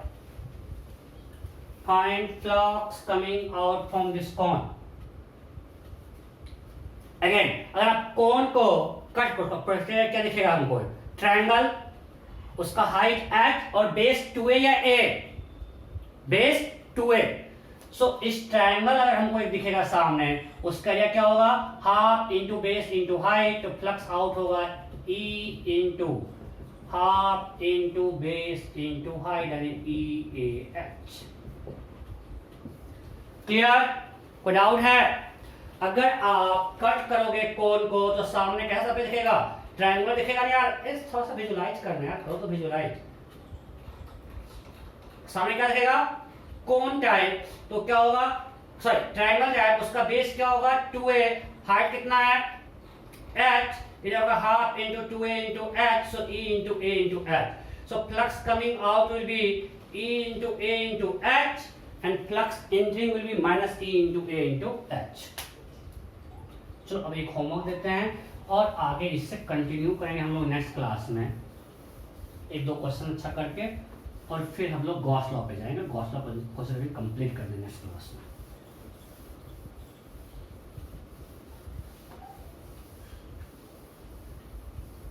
Okay, question ये है, ये homework है। Where a solid core of radius 2r and height is h, तो हमने यहाँ पे एक सरफेस लिया, यहाँ से h बाय 4 और यहाँ भी एक सरफेस लिया, बेस से h बाय 4, मानते हैं यह A B C D E F G। The uniform electric field E vertically upward। हर जगह पूरे रीजन में क्या है, uniform electric field in vertically upward. First question है, find electric flux coming out from curved surface ABCD। Find electric flux coming out from curved surface ABCD। इस curve surface से कितना flux बाहर आ रहा है, ये जो कर्व पार्ट है ना, you have to find electric flux coming out from curved surface ABCD। and next part is find electric flux coming out from curved surface CDEF, ये आपको दोनों करना है। क्वेश्चन क्लियर है? We have a solid cone of radius 2r and height h. Then we form electric field E as shown in figure. Then you have to find electric flux coming out from this curved surface ABCD. This curved surface, curved ये plane नहीं, curved surface है, और curved surface CDEF, this curved surface, ये A और B है। ये आपको करना है, फिर अगले क्लास में इससे कंटिन्यू करेंगे। अभी कराएंगे तो कंटिन्यू नहीं हो पाएगा, और हम लोग फिर गॉस लॉ करेंगे। ठीक है, ओके, बाय बाय।